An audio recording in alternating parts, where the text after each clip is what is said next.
Welcome to the debut episode of Time For A DMC. And I'm your host, Jono Godlee. Let me introduce you to the concept of a DMC, which stands for a deep, meaningful conversation.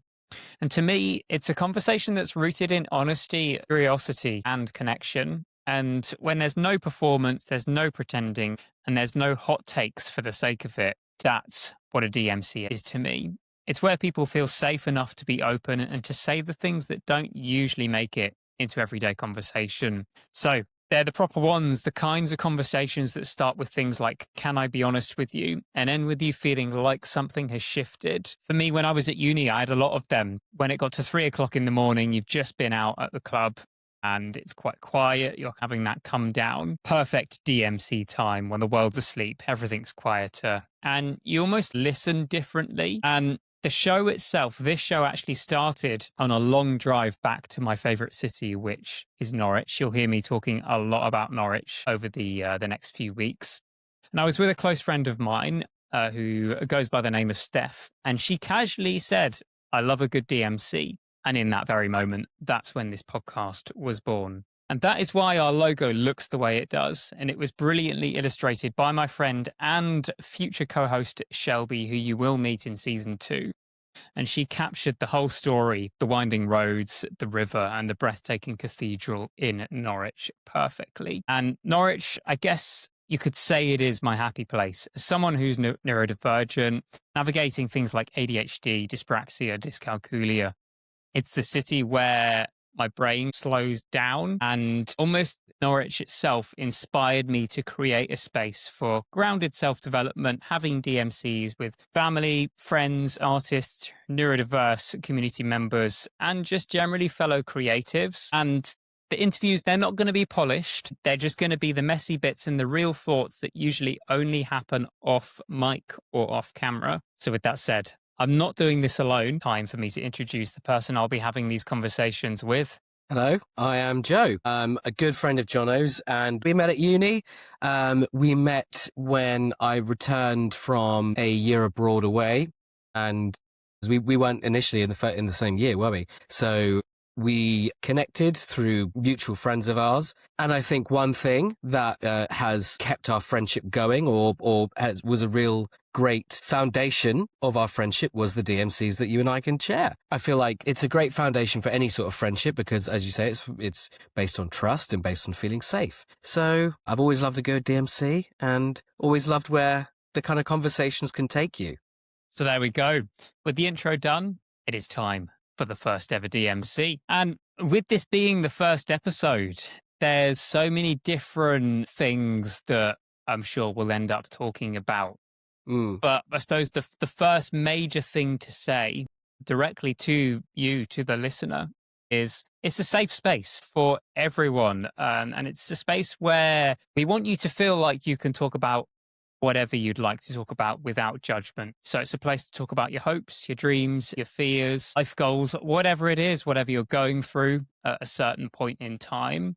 And that's why to accompany the actual episodes themselves, we're going to be launching our very own Discord, which we'll talk more about before the end of this episode. And we'll tell you where you can find the Discord channel so that we can encourage the listeners, you guys, to have your own DMCs. I think that's a goal of mine, to build up a community like that, because it's not something that happens enough. And that's another reason for me deciding to launch this podcast in the first place. So where do we go from here, Joe? That's the question. Well, I think with both of us, one big topic that we're both interested in or both have an affiliation to is neurodiversity. Yourself, Jono, you have ADHD. I'm on the way to, I suppose, being diagnosed with, but it was only until a friend of mine was getting diagnosed herself that I would hear some of the things that she would say of like the different traits of it. And the more I was thinking about it, I was like, oh, that's kind of similar to what I go through. And then just looked more into it and was like, actually, you know what, this actually might be a thing. And I was very, very fortunate at the time to be able to go to therapy. So that was one thing that my counselor would say, these are all traits, because she specialized in such thing. So I guess we'll share like what the traits that we find, because there are a lot. aren't there? There's many different forms of it, how it manifests into behavior, into brain development, into all sorts of things like that. So No, 100%. And for me, I mean, I've had ADHD since I was a kid. I was first diagnosed super early on in life. I think it was when I was at primary school, and my parents were key in getting getting my diagnosis sorted, and kind of seeking out the necessary channels, getting, you know, the medical professionals involved, etc. But I think it was very much, I didn't understand it at that time. You know, I can't even remember what I felt like at the time, just because, you know, when you're young, no, you don't really like take much in. you're not keeping tabs on these kind of things. Like, no. Exactly. Yeah. And it was just something that I was told that I had, and I never really moved past that. It's just mum and dad were like, oh, yeah, Jono, you've got ADHD. I was like, okay, fine. Never really delved into what it was like and what it consists of and stuff like that. Because how did they first notice it? Or, I mean, were you tested like without your kind of knowing, or was it like a school counselor that you did it through? And because I mean, one thing for me, it would always be my parents would always have like at parents' evenings, the teachers saying like, oh, you know, he's quite bright, but just if he can keep himself focused, he'd be doing so well. And was it similar for you? Like, what was the process of your diagnosis initially? So I think what had actually happened was one of my teachers approached my parents and said, we think that Jono's got some form of, I can't remember the exact phrase, learning disability, learning difficulty, Yeah. something like that. Because I mean, at that time, it was like what would have been early 2000s for the both of us. And so there was nowhere near the amount of, I suppose, kids that had it now versus the knowledge that we even had now. Yeah, exactly. And I think it really just progressed from there. So mum and dad, they sort out the diagnosis. There's two different types of ADHD. So you've got the hyperactive type, which is where you see kids bouncing off the walls, fidgeting, all sorts of things like that. And then you've got the inattentive type of ADHD, which is what I've got. And inattentive basically says it all. You struggle to focus, etc. And I think that was apparent, and it took that teacher to go to mum and dad to be like, yeah, this is what Jono's got. And the diagnosis came from there, really. I'm lucky in a way, because I think it was almost misunderstood at that stage. And even now, sometimes I lose my train of thought. That is ADHD.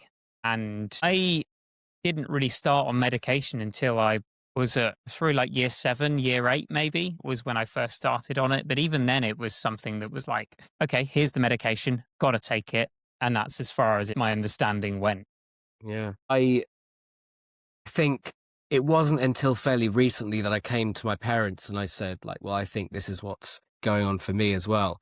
And they seemed quite not shocked, but they thought it was a bit random that he's like, oh, why is he only just kind of coming to this now? But then the more I thought about it, it was the more I would think of, I'd see the signs. And it was definitely that thing I mentioned earlier, like the teachers saying he's very bright, which is, again, it's a very common thing amongst people with ADHD. They could be incredibly smart and they could be incredibly bright, but it's just so hard to keep your focus going on something that you're not interested in. Because for those who don't really know particularly a lot about it, it's just basically your brain or your body has the inability to produce dopamine.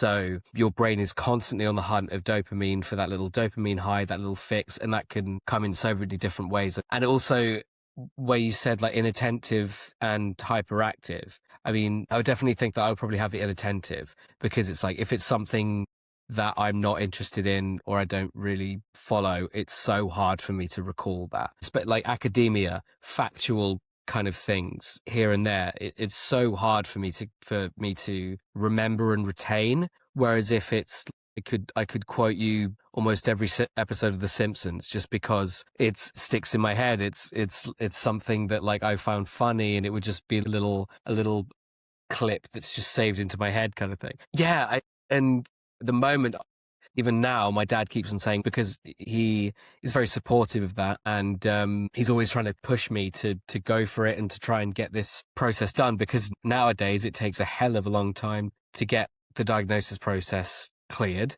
And he keeps saying, have you done the form yet? Have you done the form yet? And I'm like, no, not yet. This is what a lot of people will experience as well. It's like if it's something that you're going to see results in the long term, it's hard to focus on that. It's hard to go through that.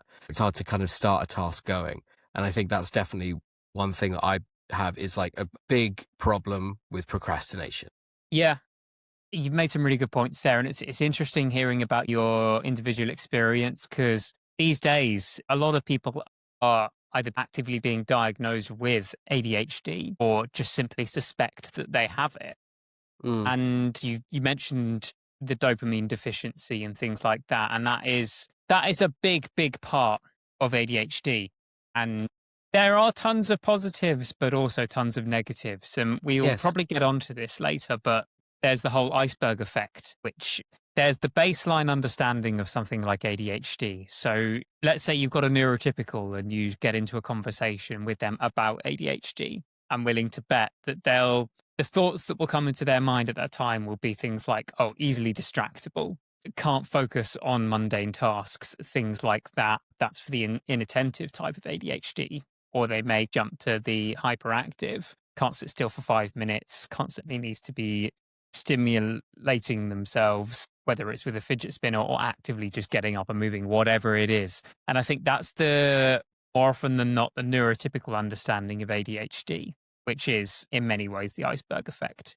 You've got 5 things above the surface, the top of the iceberg. Everything beneath the surface is the stuff that neurotypicals, and even sometimes, I'm talking from personal experience here, people with ADHD don't necessarily realize. So it used to be with ADHD, it used to be ADD, which is the attention deficit, and ADHD, which is attention hyperactivity. ADD is now an outdated term. The DSM-5, which is like the journal for mental, I hate this phrase, but mental illnesses or mental disability or whatever you want to call it. Years ago, as part of that journal, they basically combined the terms, and that's why it's now referred to as ADHD. ADD is fully outdated.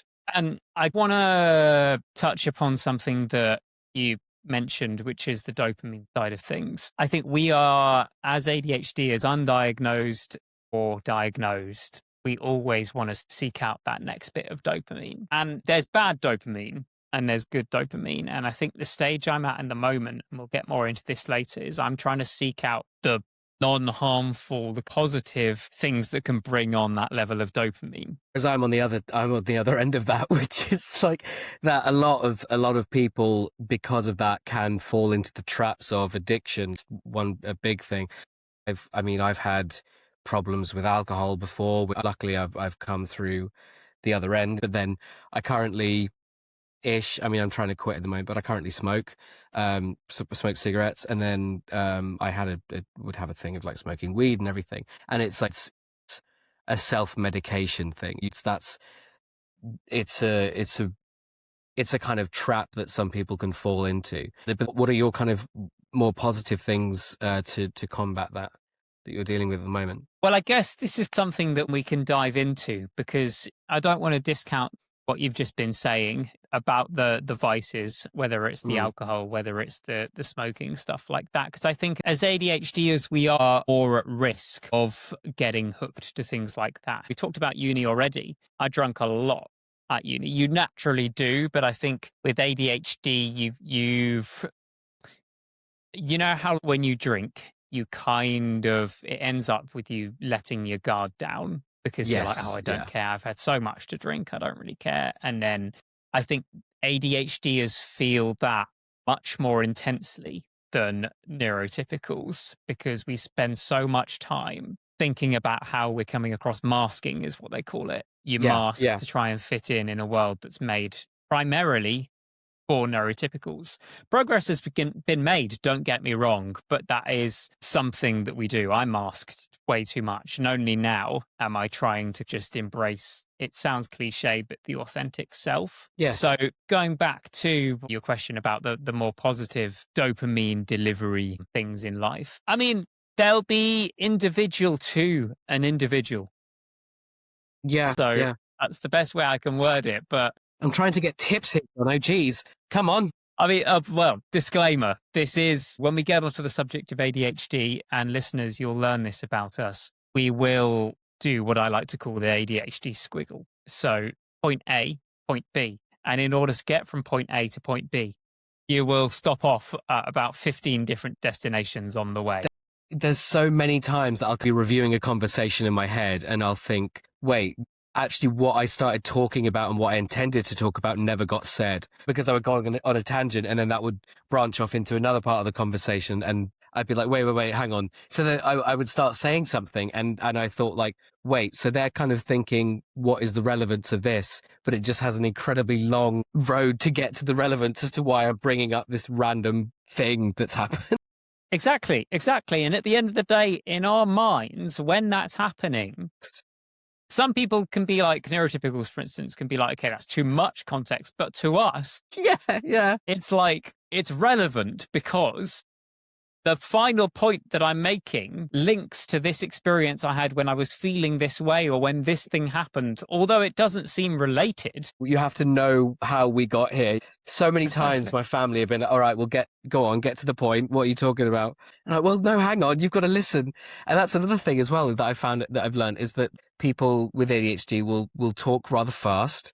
They'll talk because they would be oftentimes in their lives, they would think like they may be interrupted by people because there's no relevance to the story. And then they'll go back to well, there's no relevance to what they're saying to the conversation. So people will talk. I'm just noticing that I'm talking very fast now. So people will do that to get everything out and to keep the thing going and not to lose the kind of the flow of what they were saying. And that's the thing. And I understand sometimes when people say you're taking a while to get to your point, but at the end of the day, we are trying to get to our point whilst juggling about 15 different other pathways in our mind to do so. Yeah. And at the end of the day, I think it's something that I have embraced now. And I'm like, well, I don't feel like I need to necessarily change it because those who know me and accept me for who I am as someone with ADHD will be okay with it. And those who don't, it sounds harsh, but that's on you. That's on them. And ADHD is a legitimate disability. And although it comes with a lot of strengths, it comes with a lot of difficulties. And I will get onto this more later, but I'm getting to the stage now where I'm like, accept it or don't. If you don't want to accept that that's who I am as an individual, then there's the door. Yeah. I mean, I've found I've kind of had my ups and downs with like if people will mention they have ADHD, that kind of stuff. It's like obviously with you and we're close friends, so I understand fully and all that. But I mean before I kind of got into I guess researching about it for myself and thinking, well, hang on, this might actually be me as well. But I would notice the rise of people who would say, I have ADHD and everything, and it's almost like, oh God's sake, you know, there was a part of me that's like, I don't want to define myself by it. I don't mention it a lot unless I'm like explaining something. I feel like sometimes it can come across almost as like trying to excuse a behavior, but it's more just trying to justify why I may act in certain ways. But nonetheless, I don't like mentioning it. I don't really like saying it to people because I feel like as well, not only, I mean, this is from my own kind of like when I would be judgmental about it in a way, it would kind of be like the little eye roll kind of thing. And I kind of feel like people are doing that in the same way. But yeah, I try not to kind of mention it a lot. And just because I try and think of like, well, this is how I've known myself to be all my life until like the last kind of few years. And one thing I was talking about my counselor is that like, I said that if I ever went on to medication, part of myself would I lose as a result of that? Would I still be the same kind of person? Would I still react in the same way? Would I still be, you know, whatever? And I think the way she explained it was like, if you're on ADHD medication, all the chatter in your head kind of clears. Because I don't know about you, and before you, I mean, how long have you been on medication now? I mean, if you don't mind, if you are on medication. I've been on medication for, well, I was on it when I was a kid at primary school, but then I went off it when I started college because I was going through a rough time with brain fog and, you know, anxiety and all sorts. So, and I naturally thought, oh, it's the medication doing it. So I went off it. And then all throughout college, all throughout uni, I called it raw dogging, completely unmedicated.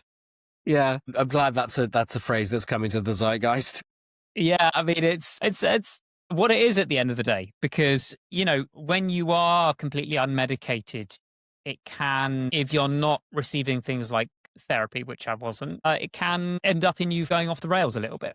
And that happened to me at uni, you know, and I know that uni is somewhere where you find yourself, you make the mistakes, etc. And I think being off the medication just kind of alleviated that more. And then, yeah, pretty much post uni, year or two after graduation, I went back on it. And like you said, it completely quieted my brain. It allowed me to focus on both things I enjoyed more, but also the more mundane tasks. I think I was able to focus on my passions even without the medication, but that didn't help with things like life admin, etc., you know, the boring stuff. And it took me a while because I had to get a new diagnosis in order to go back onto the medication. When I was a kid, Right. it was a private diagnosis. And then when I went to get the adult one, it was through the NHS. So completely like, you know, I decided to get it. And because I was like, I think I should go back on the medication. And I was quite fortunate because having already received the diagnosis as a kid, it was already kind of on my file. So that made it easier and faster to get the adult ADHD diagnosis. And then when I started on the medication, I was on the highest dose, which was 54 milligrams of the main kind of ingredient, if you like, of ADHD meds is called methylphenidate. And I got put onto something called Delmazart, and 54 milligrams completely like just made me feel numb. I just felt like I was on autopilot 24/7. Yeah. And it got to the point where I didn't feel like myself. I wasn't enjoying my usual passions, hobbies, etc. And I was like, this is horrible. And then I went back and I had a medication review and I was like, yeah, I want to lower the dose. Lowered it to 45 and then down to 36, which is what I'm on now, which is the sweet spot because it gives me that level of focus, but it also doesn't take away from my personality. Yeah. And, you know, I think it was a tough journey getting to that stage, but when you're on ADHD medication, you do have to experiment to find the dose that's right for you. I hope that answers your question in an ADHD squiggle-esque fashion. No, like it what was the quote? It was like, yeah, there we go. I've just had like a brain fart, like a kind of dissociation kind of thing. It's like, because even then, sometimes that's like a thing of like, my mind will kind of wander. And that's a huge kind of part. It's like, I always feel like there's some sort of dialogue going on in my head or some sort of noise going on in my head, be it like a soundbite from a song or something that will just play on repeat, or my own kind of inner thoughts and anxieties of like, how did that conversation go? What are they talking about now? If I leave a room, are they still talking about me? What are they saying? Did I say that in the right way? Did I do this? I was demonstrating this to my sister once. We were on a trip and we were like out in a restaurant. And I said, if I just kind of spill out my inner thoughts right now, it's like I was looking at her and there was just all this kind of commotion going on in the restaurant. And I was like, someone's just dropped a glass over there. What's this lady in the red dress walking past? She's got a pram. I wonder what the baby's name is. There's a train going on behind outside. Where's that going? What's it carrying? How long has it been on the tracks for? What am I going to order for dinner? Do I want dinner right now? Am I hungry? And I was just spilling out just all this kind of thing. And she was like, okay, no, I get it. Like, that's kind of what's constantly in my head especially like if I'm on a journey or something and you're just seeing a lot of things to distract you. It's just like, you're always got these voices in your head. Which I think is one thing that I struggle with attentiveness, and particularly at my job at the moment. My job is quite technical, and there's a lot to remember. There's a lot to learn with specific things, and someone will give me a task, and I'll go off and start doing it, and then I'll be thinking about all these different thoughts, all these different kind of things, playing conversations back in my head, and that'll then mean that I forget what I was asked to do or certain specific things of what I was asked to do. So that in a way is the way I most struggle with it. And the thing I'm most curious about to see how medication would affect that. It takes a certain level of experimentation to decide primarily whether it's right for an individual, for yourself. And then if it is, it's just a matter of finding the right dosage. And it is a journey. But at the end of the day, based on what you've just been saying, it does sound like, because I can relate to what you were just saying, it does sound like it's something that would help you. So do you think that you want to go down that route of getting the diagnosis? I know you've mentioned planning on doing so. Yeah. I mean, well, I tried to, at the end of last year, I tried to go through the NHS and I did this whole form because I don't know if it's the same at the moment, but the way that they gave me this big ass form, these like, I think about 3 or 4 pages of A4 paper, where it's just this box that takes up almost the entire page and you just write what kind of, you just answer these questions. How has it affected you? How does it manifest? All sorts of different questions. And I filled like each page with like points of this, and that. And then shortly after, I moved house because I was living with my parents at the time. I then moved to my place now. I then got a letter in the post saying your application, I suppose, your case file, whatever, has been withdrawn because you're not in the same residence anymore. And that apparently was because I was in a different region. I was in a different part of the country where they do things differently. So that has now brought me back to square one, which was a real knock to my motivation to do it, because I was like, I cannot be asked to write all that again. But luckily, the doctor sent me a PDF with my previous case, which was good because I went through the NHS. They had a record of it. And so now I think I'm going to be going through, because I mean, that was just through my GP. I did that. But then my GP at the time also recommended the service called Right to Choose, which I think a lot of people with ADHD will recognize. That's where I'm at now. It's just like to light a candle under my arse and just get on that and just like transcribe my writing from the PDF and just put it out there, because that would be a lot more kind of specialized way of doing it. I believe so anyway. So yeah, I mean, that's where I'm at in my journey, as it were. But it is just at that moment, it's just that kind of point of like the motivation to do it. And it's just simple as literally one afternoon, if I'm not doing anything, just go on there, click on something. And I did that recently. I was like, okay, just do it. Just click on the Right to Choose website, just do it. And then there's not just one service of Right to Choose. There's lots of different kind of companies that you can go through. Like Right to Choose, I guess, is just like a kind of umbrella. I might be getting this wrong. Just that kind of very slight complication and obstacle threw me off completely. And then I kind of got distracted and did something else and then just never went back to it. So it's so frustrating for myself. And it's so, I mean, for people who don't have ADHD and don't kind of struggle with this kind of thing, must be going like, the fuck? That's the simplest thing, you know? Yeah. But it's just like, it's so hard to explain. It isn't, but it is, it really is. But yeah, it's the brain fog. It's the thing, it's the distractions. It's the dopamine hit of like, oh, this didn't work straight away. I'm going to go do something else. Yeah, no, and I can completely empathize with you, and empathy was something actually we'll get onto a bit later.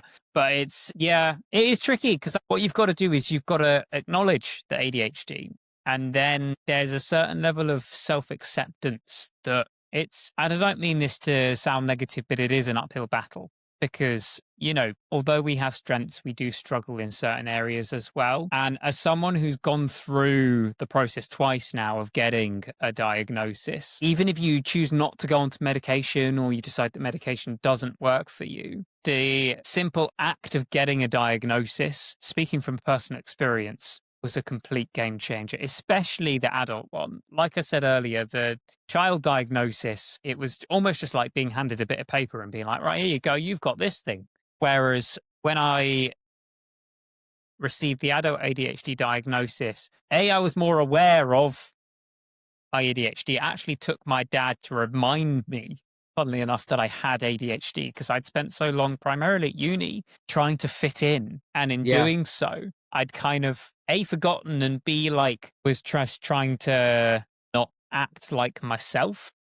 Yeah. And when Dad was like, you have got ADHD, John, I was like, yeah. And that was what drove me to get my adult ADHD diagnosis. And in doing so, so many questions, previously unanswered questions, were answered. Because, I can't think of anything on the spot right now, but I'm sure that traits and symptoms and things like that will come up during this conversation. Prior to the adult ADHD diagnosis, I was saying to myself, like, Jono, why are you like this? Why are you doing this certain thing? Or why are you not great at this? Why do you struggle with this? That created a lot of internalized anxiety because I simply didn't have the answers. I almost just thought, it got to one point where I honestly thought I was just crazy, like to the point where I was like, oh yeah, I should be sectioned. It got to that point. And that was horrible because it's like, whether it's unpleasant, intrusive thoughts or things, so many different things that I was like, oh, I don't like that, but I don't know why I'm acting this way or I'm having these thoughts or whatever. And then when the diagnosis came along, it just answered so many questions. And in hindsight, it was so obvious. It's ADHD. I was like that, or I kind of have these habits or these mannerisms or whatever because of ADHD. And ADHD itself comes with so many, they call them comorbidities. I'm willing to bet, Joe, that you'll have ADHD, but you'll have other comorbidities that come along with it. Some people have ADHD and OCD. Some people, like myself, have ADHD and dyspraxia, which is some like issues with coordination, motor skills, stuff like that. That's interesting, actually. No, because that's right. So I'd never actually heard that word before you just said it. So comorbidities.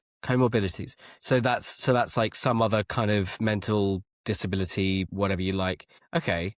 Well, then in that case, I might probably have like, I never thought about it this way because I'm quite an outgoing person and I'm quite good at reading social cues, but then other times I'll kind of have a bit of foot and mouth disease where, I'll kind of say something, I'll just be like, why the hell did I just say that? So maybe ADHD with a splash of autism, maybe. I'm not sure. I mean, that like, I've never kind of displayed, I don't think, autistic tendencies, but there are some points where I'm just like, oh, okay, that might be a little bit thing. And then that might be a little bit of something. But then again, we always say that like autism is a spectrum, same with ADHD and all these kind of different things. But I think one thing that my family would always say growing up was, with the best of intentions, of course, not to kind of make me feel bad, because growing up, I was quite isolated as a kid. I didn't have a lot of friends. I would often just kind of be doing my own thing, just in my own little world. Dad would always say it was Joe's world.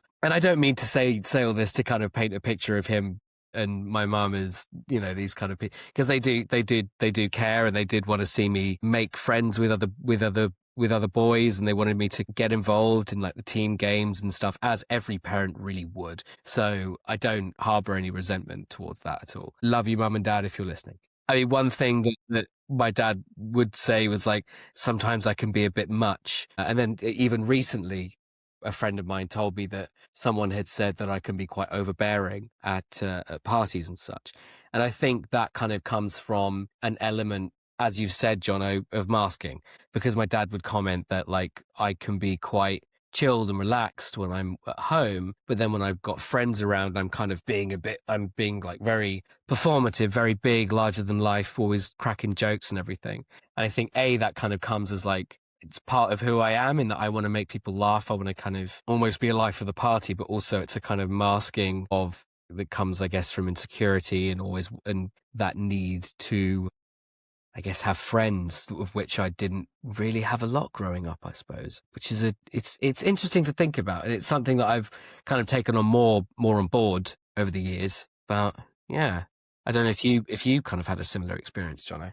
Definitely. Hearing you talk about your experience is extremely validating. And also, as someone who's been through the process twice now of getting the diagnosis and is still very much learning about themselves and ADHD, I still don't know a lot about ADHD. I'm still very much on that journey, and I will be for years, because ADHD isn't just for Christmas, it's for life. Yeah. So, and I like that phrase.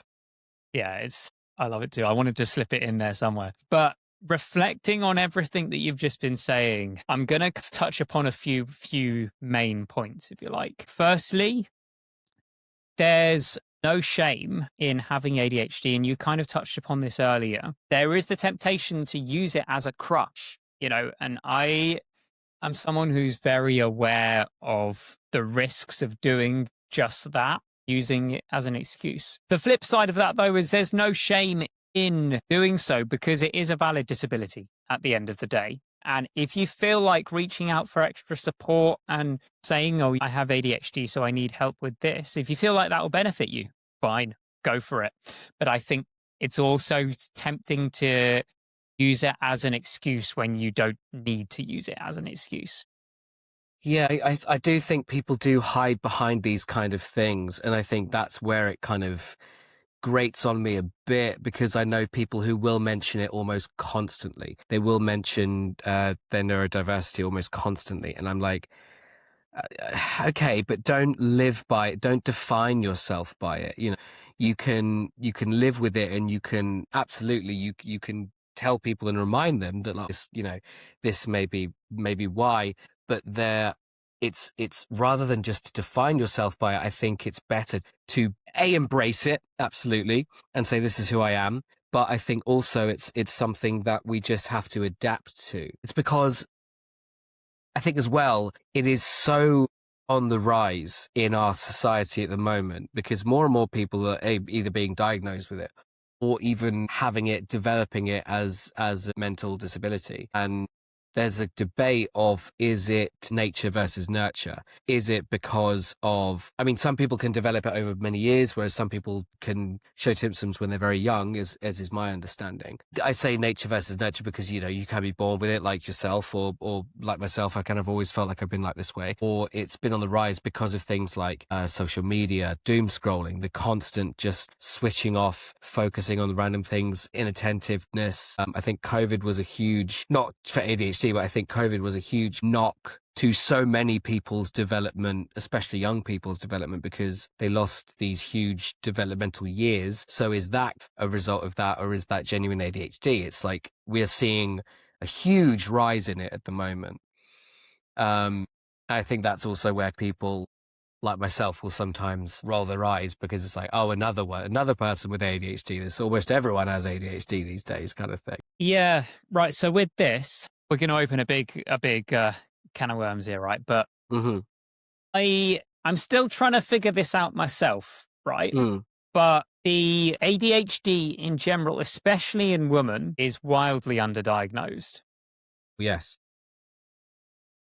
I think it is with both men and women, but primarily women. I know more men who have ADHD than women, but I also think that have you ever heard someone say something like, oh, we're all a bit ADHD? That infuriates me. Yeah. It's the same as like when they'll be like a bit neat and they like things particularly. Oh, that's just my OCD. That's just my, like, no, you don't have OCD. I have a friend who genuinely struggles with OCD, and it's like it's the same as that. It just really pisses me off. Yeah.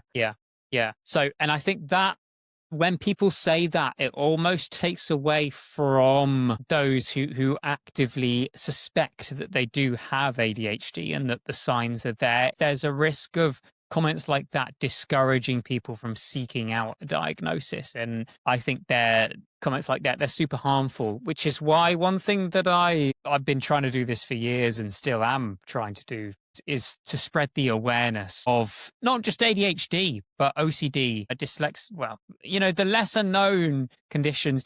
You've got like the well-known ones, dyslexia, ADHD, autism. You've got the ones that people are more aware of than these days, but there's still a lot more work to do. So dyscalculia, which is like dyslexia, but with maths. Dyspraxia, I've talked about that, coordination, motor skills, difficulties with sport, etc. I struggled with that a lot when I was growing up. And I've almost taken it on myself, and I know a lot of other ADHDers and neurodivergent family members have also done the same, where we've all taken it upon ourselves to teach the neurotypicals about things like that. Yes. When I got my ADHD diagnosis, I went back to my family home, and as I was just arriving, my neighbor was there taking a bins in or something. And we got into a quick conversation. I just said, oh, yeah, I've just got back from my medication review or my diagnosis where I've been diagnosed with ADHD, something along those lines. And I can't remember exactly what she said, but it was something along the lines of what's ADHD. And, you know, this woman, like, very kind woman, but, you know, she's in her 60s. So some people just don't know, and that's completely fine. But for people like that who genuinely don't know, I always try to educate them on what ADHD. Yeah. Yeah. And that was a big kind of, as you said, it was like an uphill battle. That was definitely something I experienced. Yeah. When I came back from a couple of years abroad, where I got to have therapy, I learned a lot about myself and a lot about like how my mind will work and how it kind of works in relation to ADHD. And I would explain these things to my parents, and it was a bit of a battle to help them understand, because to them it was a new thing. I mean, they obviously knew about it, but it was a new thing in relation to who I am. And I struggled with kind of convincing my mum a bit more than anyone else, because she was like, oh, well, where's this come from? I was like, well, it's always just been there, but you've just seen me as you put it, raw dog in life, you know? Yeah. Well, I'm going to tell you something that you might have already figured out, or you might not have, that you might not know, but ADHD is genetic. It doesn't just happen. And usually, and this is a question, it comes from either the mum or the dad. So with me, it's my dad. Yeah, no, I think I feel the same. I think I've seen, since learning more about it, I've seen things in him that, you know, because he can't, you know, he can literally sit still, but sometimes he needs to be doing something. He always likes having a project. He likes having something to occupy himself. He doesn't like being still for too long. Definitely your dad.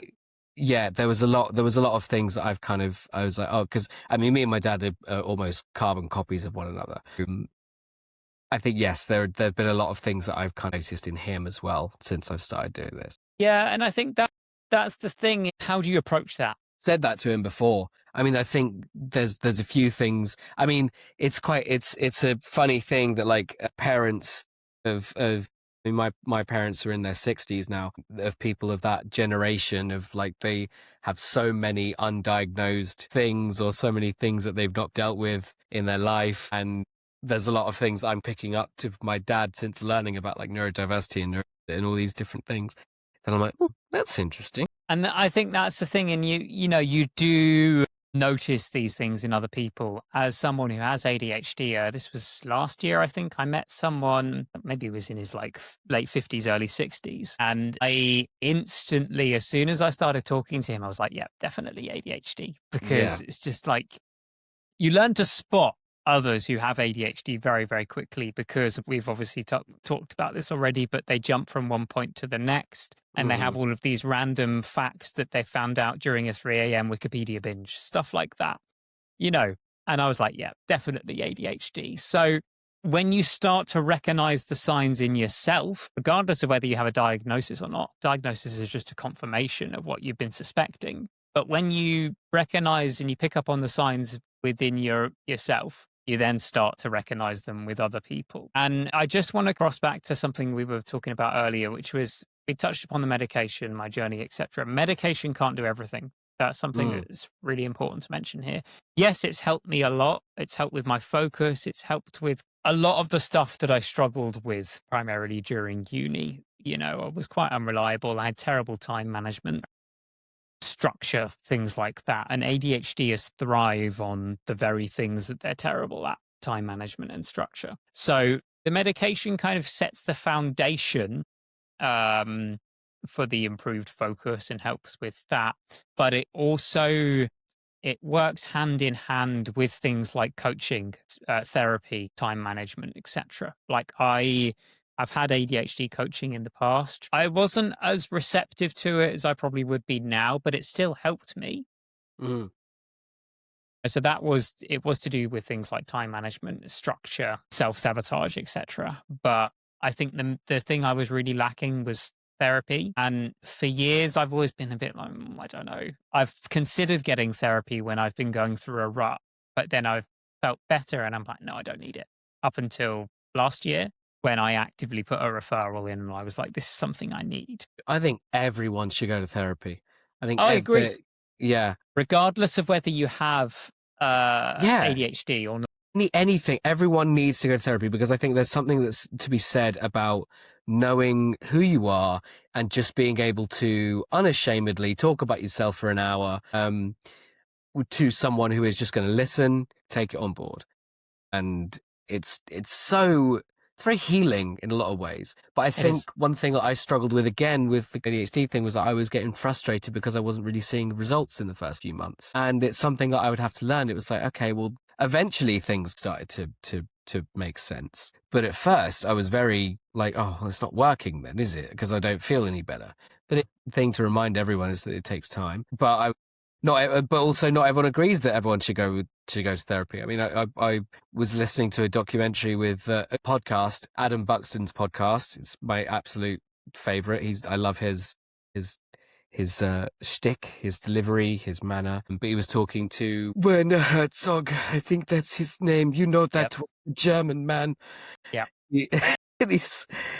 He's saying like, oh, I don't think that therapy should be a good idea. He thinks that it brings things to the surface that maybe don't need to be addressed or shouldn't be. But I think, yes, I think everyone should go. I think it's worthwhile. But I know obviously it's so hard to say that because it is like I'm not in therapy at the moment, and that's literally for the same reason that many people can't do it, and that's, you know, money reasons. I was only lucky enough to do it because I had it on my work health insurance, you know.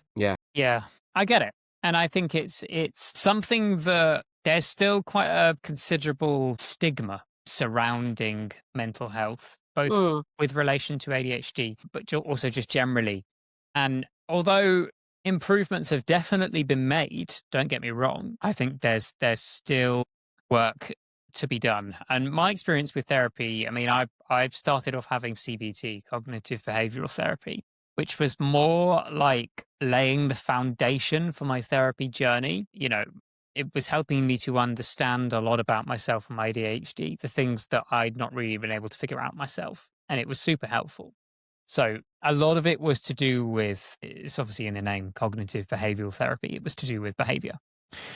But I think CBT, it was with the help of my therapist, it allowed us to put more of a targeted plan of action in place, which is now I finished my CBT sessions and I've been referred for DBT, which is dialectical behavioral therapy. And the best way I can describe that, I'd never heard of it before. Like, you know, it was probably last year at some point I was introduced to DBT, or maybe even this year. And what it is it's to do with your behaviors, it's to do with your thoughts, your reactions, etc., which for ADHDers is something that it's something we struggle with.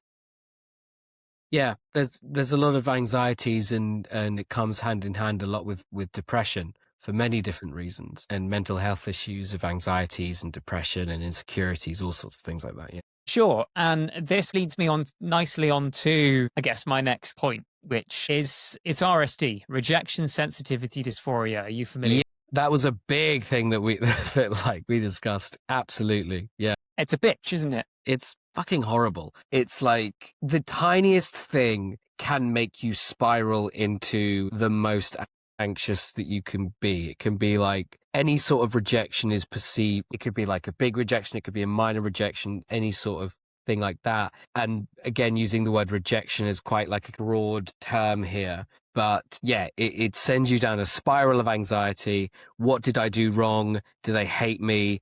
Have I said something? And it just makes you spiral. It makes you spiral. Yeah. Yeah. And it's so validating for me to hear what you've just said and your recognition of it, because I think it's something that not enough people know about. It comes back to what I was talking about earlier with the ADHD iceberg.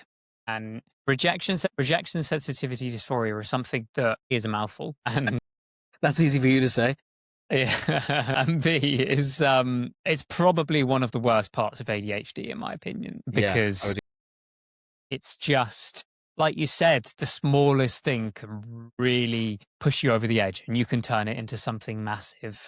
It takes over like almost your entire life, really. It does.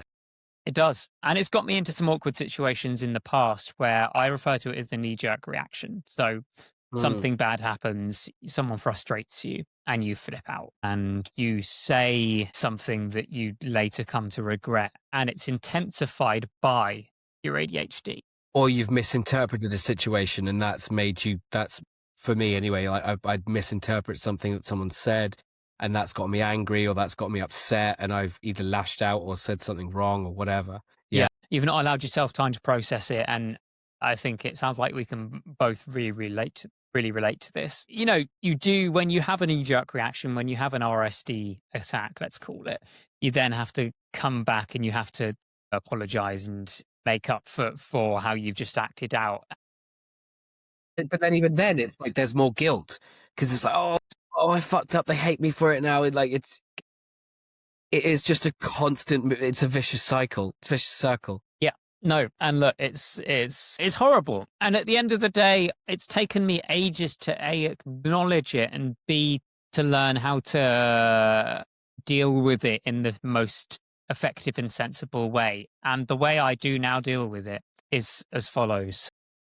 A, recognize when I can feel the frustration building up inside of me. And then I say, I'm going to leave the room for 5 minutes to allow myself to calm down, because otherwise I will shout, I will have a go at you. And I will then very quickly regret that. And it won't help a relationship, a friendship, whether it's, it's happened with Shannon, where I've kind of had a moment like that where I've got frustrated and I've instantly regretted it the second I've raised my voice or whatever. And this is Shannon, your wife, yeah? This is, my wife. I probably should have said that.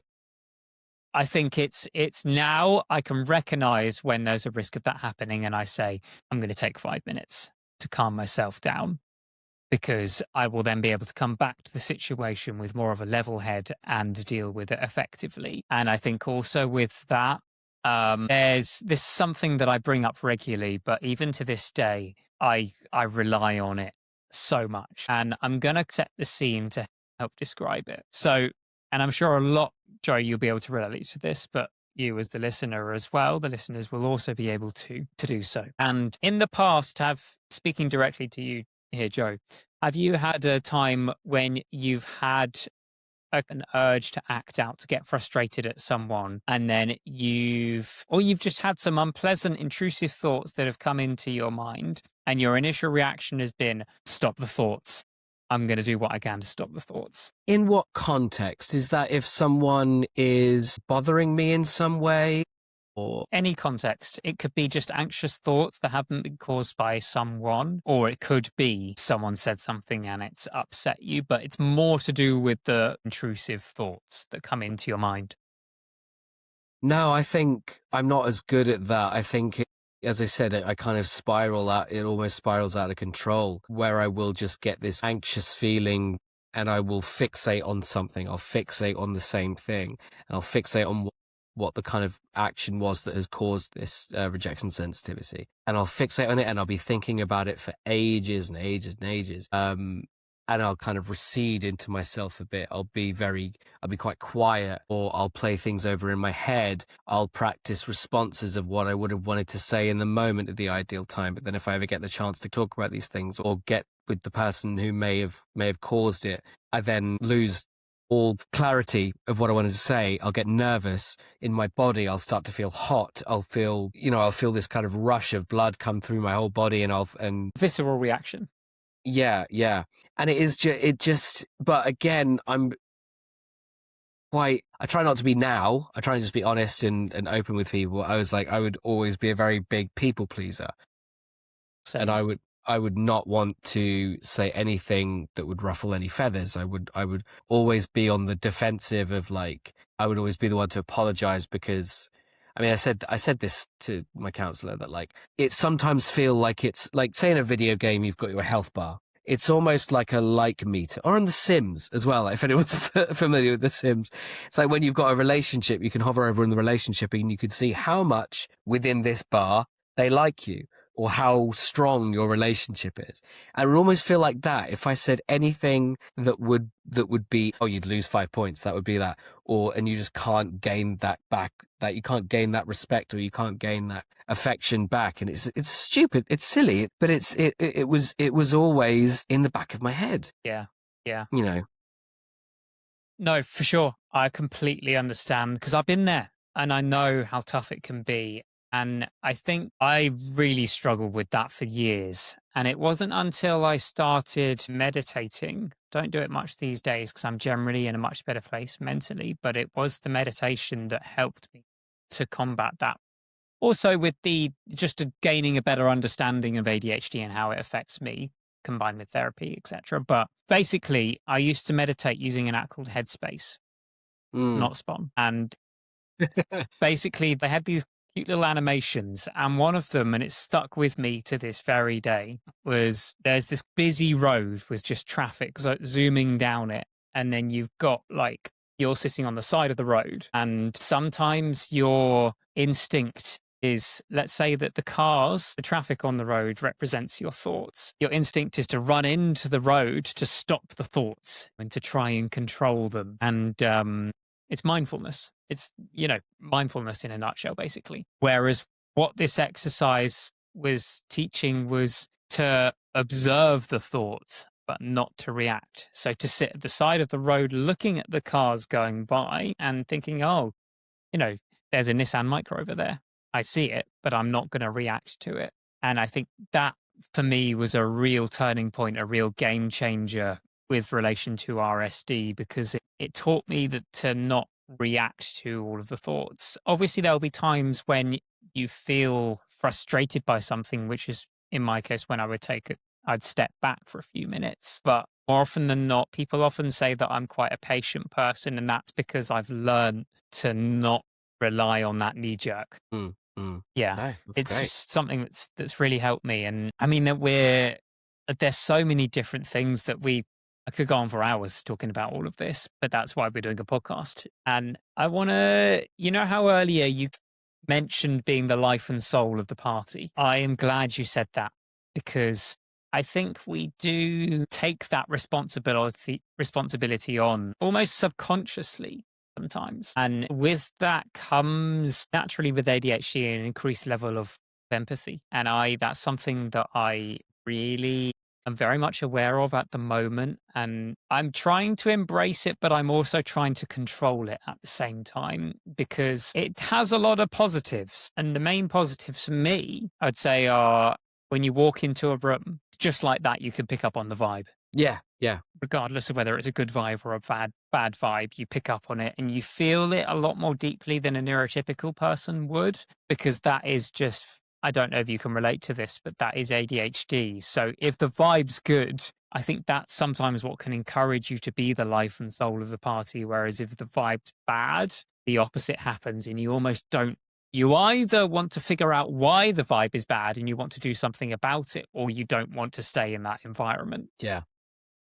I think that's totally true that you do pick up on small nuances in people's behavior and their moods, and definitely pick up the vibes. I'm not sure if I've felt that responsibility to be the life and soul, but I have definitely had it where if I've not had this loud bravado, other people have turned to me and be like, "You're right, Joe. You're very quiet." And I'm like, "Yeah, no, I'm fine. I'm just taking in the room, just listening, just being quiet for a bit, and it's that I'm like, oh, I sometimes feel like, oh, should I be more, Yeah. And I think sometimes it can throw people off, because it's like this kind of behavior is all of a sudden just receded. And that will sometimes be me. Like sometimes I just like to listen, and I'll just like to observe, and I'll just like to hear what's going on. Whereas other times I'll be like the loudest motherfucker there, Yeah, I think that's the thing. And I think we can both relate to this. And that's making me feel really happy about just that, because it's always nice to know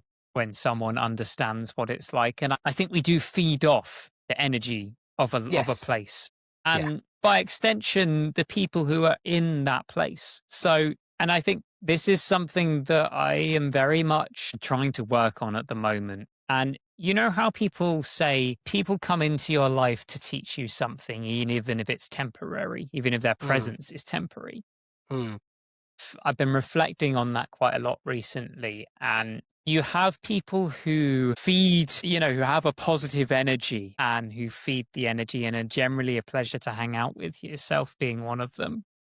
And well, it's true. And likewise as well. Thank you. And I like those kinds of people, and I want to surround myself with those kinds of people. And I saw something on Instagram a while back, and I actually sent it to Shah. Shout out to Shah. This is a good friend of ours also from university. Yes, yeah.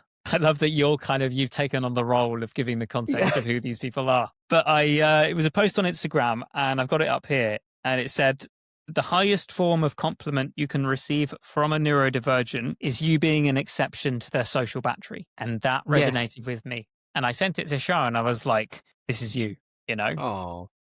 And because it's true. And I don't see Shah that much, but every so often, it's just like, I saw her 2-3 weeks ago, and we spent about 5 hours just chatting. Yeah. And I didn't get tired at all during that, because it was like I was feeding off that energy. It was feeding the soul. And I think I've got to that stage now where I'm actively trying to prioritize those relationships much more than ones that are more like surface level. So yeah. No, I feel the exact same way about you and Shannon every time I come and visit you. I'll sometimes, with some people, and this isn't like a bad thing. I think sometimes I'll come away from it and I'll feel, from a meeting or something, and I'll feel quite melancholy, mainly for the fact that, like, oh, our time together is over, kind of thing. But then I'll come and stay with you guys, and I'll see other friends, and I'll feel so elated afterwards, and having had that time with you and having had such a great time. But it's funny how sometimes I'll feel quite melancholy because it's over, and then others I'll come away feeling just really good, and I'll just feeling like, oh, well, I've got some really great friends here in these people. It's interesting. I just had a thought now. I think it's just the level of comfort, of ease, feeling ease with someone, that I wouldn't have to be a certain way with certain people. And I think that's when I leave feeling best. You know what I mean? There's been no kind of pretense to our interaction. There's been no kind of energy. it just is spent. It's just, it just is. It just can come naturally. And I completely agree and feel exactly the same as you. And this links back to the whole point of this podcast, the DMC. The people that you can spend time with and feel like there's no kind of almost like off-limit topics in a way. You can talk about happy things, sad things, challenges you've been through, challenges you're currently facing, emotions, whatever it is. And to have that kind of level of depth with a connection is something that I think is so enriching. Well, yeah, Jono, very hard-hitting episode, and that was our first DMC. Well, not our first DMC, but the first DMC that you guys will listen to. And I think, we want to talk about a lot of different topics in this podcast. We want to talk about a lot of different things. We would like to hear your input as well, on what you would like to hear us talk about. Obviously, we've got a few topics that we'll go into with each week, but we'd also like to hear your input. What kind of things would you like us to talk about? What kind of things make you tick? But yeah, some of these episodes would just be us talking. Others will be, we'll have guests on of people that we know or people that we've gotten in touch with. That's exactly it. And I think we've set the scene well with today's episode. We focused a lot on neurodiversity, but also the beauty of this podcast is we can talk about so many different topics. There's no limits at all. So if you watching this or listening to this right now want to hear us talk about a certain topic, or you want to come, join us, you can come on board. We can chat to you about your topic if that's something you'd be down for. Like I said at the beginning of this episode, we've got the Discord, which is Time For A DMC. You can find us on all of the social media channels, all of the main socials, Facebook, Insta, TikTok. I believe we're also on Threads as well. But with the Discord, you'll be able to find the link to the Discord on any of our socials, and you can join us. You can not only chat to us as the hosts, but you can also chat to the community of DMCers that we are currently building. We need to think of a name at some point eventually for our DMCers. Well, yeah. For now, pending. Now, TBC, that's for sure. But that's the beauty of starting a new podcast. You kind of work these things out as you go along. So we would love you to get involved. Some of the topics, we want to talk about, for me, I want to talk about music, going to gigs, things like that. I just went to a gig recently and it was full of dopamine and I was in my elements. There's so many different amazing things that we can get into, and we'd love you to stick with us for this journey. So with that said, should we wrap things up? Yep. Thank you very much for listening, and we'll see you very soon. Thank you for joining us for our very first DMC. And if this conversation shifted something for you, or it just felt good to skip the small talk for a while, please hit follow or subscribe to our channel. Wherever you listen in to this podcast, or if you're watching on YouTube, make sure to subscribe there, because it helps us to grow this community of both curious and honest voices. Next Sunday, for episode 2, we'll be keeping the momentum going, and I'll be sitting down with a very special guest for a conversation that I've been looking forward to sharing for a long while now. So make sure you keep an eye on our socials at Time For A DMC for more on that. And with that said, it's time for us to end. I've been Jono Godlee. Been Joe Hackman. And until next time, take care of yourselves, look for the meaning in the unlikely places, and we'll see you on the next winding road. This has been Time For A DMC. We'll see you later.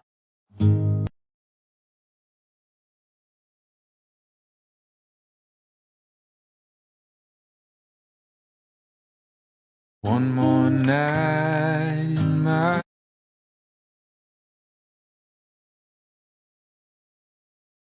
stirring up dust, kicking cob, looking for a light I've never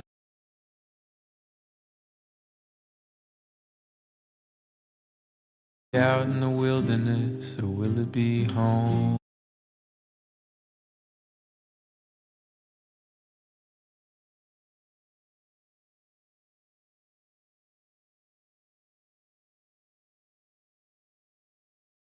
I've been spending more time with them than the living.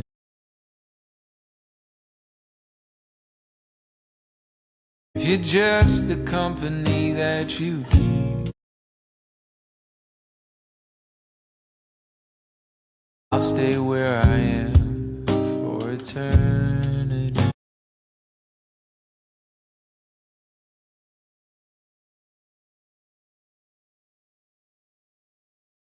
Something's gonna come my way, I don't know. Give me just a little taste, 'cause I need some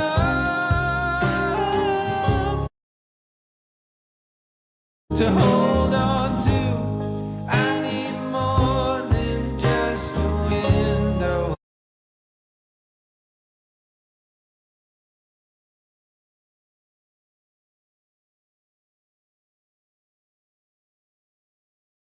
Yeah.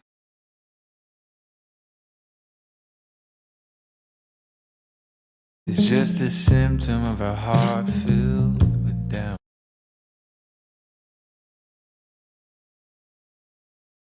I start looking in,